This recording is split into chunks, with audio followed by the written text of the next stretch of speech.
Well, if you're watching this video, it means I've got something resembling beer.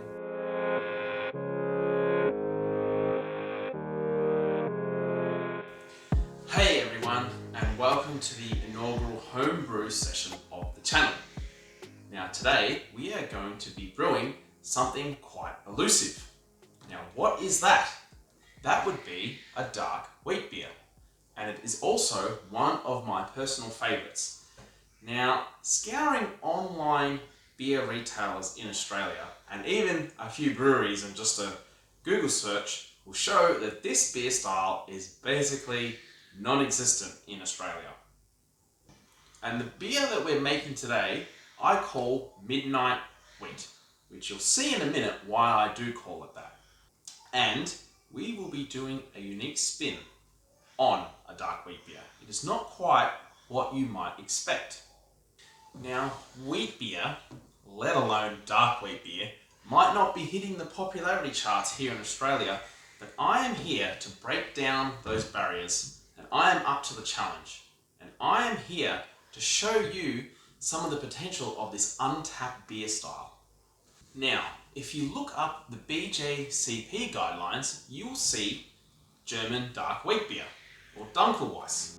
Now this beer is said to boast a signature banana and clove-like yeast profile with hints of toasted bread and caramel malt, with a highly carbonated, fluffy texture.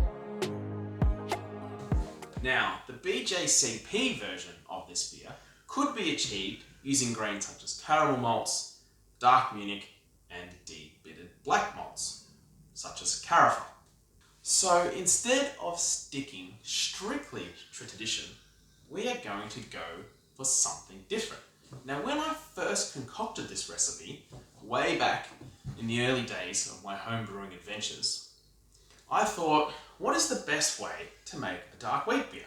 Well, obviously, you get a wheat beer and you add dark wheat to it, right? Should be obvious. But if you look at the BJCP guidelines, this is not the case. However, today we will be demonstrating this unique twist on dark wheat beer, and instead of getting banana, clove, caramel, almost that molasses bread-like flavours, we are going to be getting a distinct combination of banana and chocolate. So today we're going to be crafting an 11 litre batch, which is the batch size that I usually produce. So, for the grains, and today's grain bill. So in here we have 4 malts. We will be using Pilsner malt and pale wheat malt as the base for this beer, a classic wheat beer base, providing both sugar for the yeast and wheat character. There will also be some flaked wheat, which will give us some wheat sharpness as well as aid in head retention slightly. Finally, there is Midnight Wheat, which is the characteristic ingredient for this beer. Now, Midnight Wheat is a dark wheat malt, and it is known for being not astringent, unlike other black malts, and so will not add to that bitterness at the end, and will give us smooth, roasted coffee and chocolate notes. And our target original gravity for today will be 1036, which should give us a sessionable 4% beer. Now on to the boil. So today we're going to be having one addition of 10 grams of Wort or Belgian Saaz hops at the 60-minute mark of the boil, and this should give us a gentle 20 IBUs. So this should not be too bitter, as we don't want too much bitterness in this style, as we do want to emphasize the yeasty and estery character of the yeast and all those lovely distinct wheat beer and dark wheat malt flavors from the grains. However, Wort or Belgian Saaz is known for those lemon and limey and slightly tropical fruit flavors, which I believe can complement a style like this and would particularly complement a pale wheat beer anyway. And so this experiment in making a dark wheat beer is essentially taking a pale wheat beer and adding some of that irresistible darkness to it. And for the yeast, which I don't have here, which you'll find out in a minute why my yeast packet is not on the bar at the moment, we are using Bavarian yeast from Yeast, which is Yeast 36 38. So the yeast pitching rate will be about 5 billion cells per litre of wort, which is around 60% of a 100 billion cell typical yeast packet. Now, full disclosure, I'm venturing into uncharted territory here. You see, I've decided to use frozen yeast for the first time, from yeast that I have harvested from a previous brew.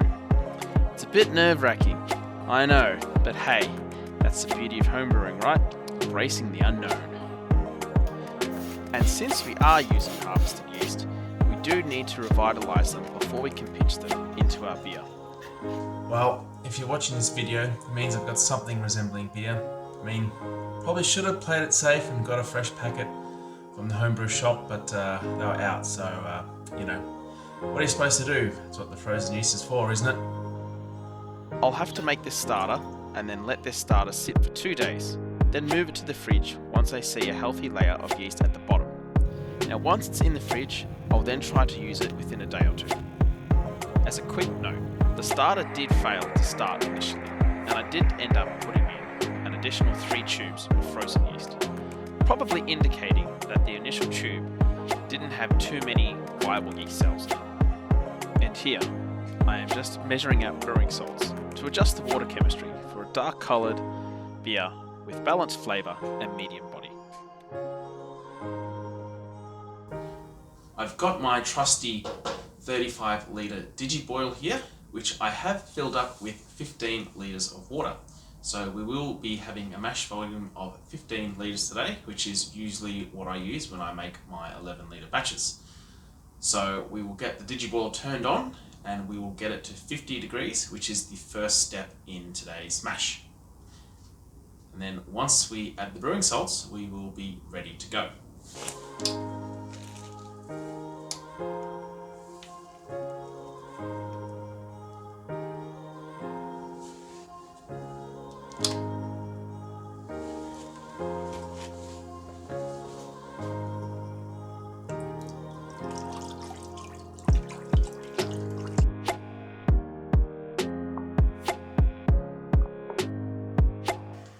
Okay, now I've got the grains ready to crush here. As you can see, the mill is all set up. I'm going to crush the grains on the finer setting. Since we are doing brew in a bag, I don't really have to worry about too many lautering issues, so we can go for a finer crush. So that is exactly what I'm going to do.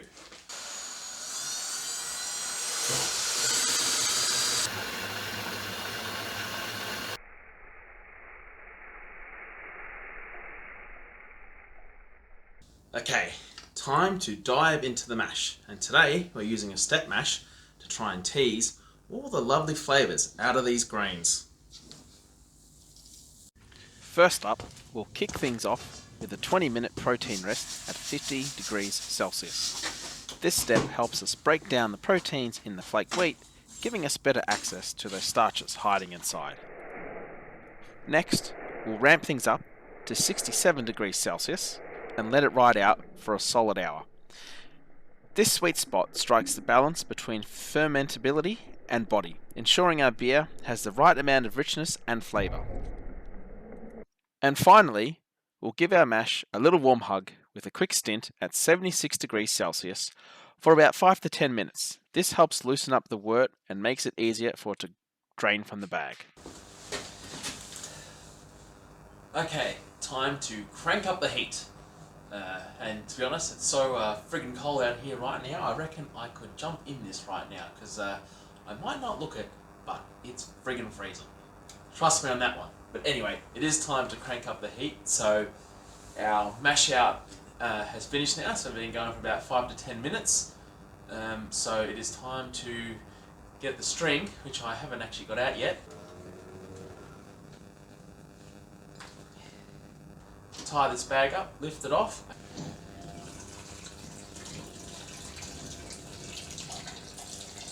And then we're going to crank it up to just below boiling, so that way I can take a gravity reading just as the wort is about to boil, and that way I can calculate, or at least the theoretical number of IBUs we should be getting out of this beer. And after a bit of maths wizardry, we get our theoretical IBU level at 16.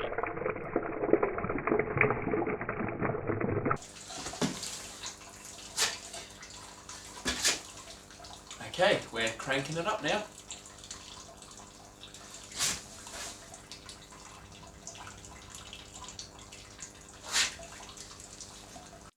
And now that the wort is boiling, it's time to toss in our hops for our 60-minute addition.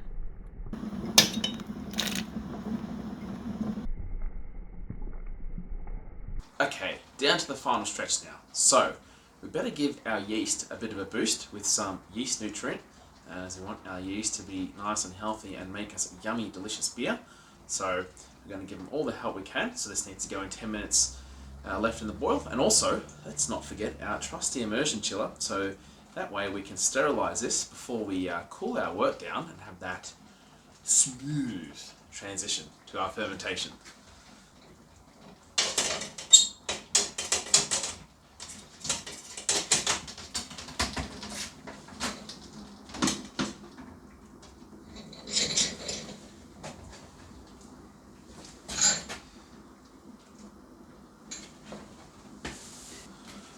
Also, while we're here and waiting for the last few minutes of our boil here, I am actually going to give the wort sample that we took pre-boil a go. I mean, it's a bit cold because it is about 10 degrees out here, so it has cooled down a bit. It's very sweet. You can taste a little bit of that dark malt, but mainly just a sweet mess, really. It just smells sweet on the nose. So, just smells and tastes sweet and malty. Who would have thought, right? So we have been boiling for an hour, and it's time to cool things down. I've connected my garden hose to the chiller so that we can chill the beer down to the desired pitching temp. I also don't want to waste a ton of water, so I usually go for no more than about 15 to 20 minutes, and I do put that water into the veggie garden. And now that the wort has cooled down, and it has been about 15 to 20 minutes, it's time for the big move. I'm now going to transfer the wort from my boil kettle into my 13 litre SS Brewtech brew bucket, where I will ferment the beer. So what we need to do now is decant the liquid off the top, and then we can pour that yeast into our beer and get fermenting. In addition to the yeast, I also needed to add about 2 litres of water to top the fermenter up to 11 litres. Now the fermenter is topped up, I sealed the top with a silicone bung and then gave it a vigorous shake for about a minute to try and oxygenate it. Now it's ready to go into the fridge, looking like some monstrosity, ready to ferment. We will ferment at 24 degrees for the next 3 days or so.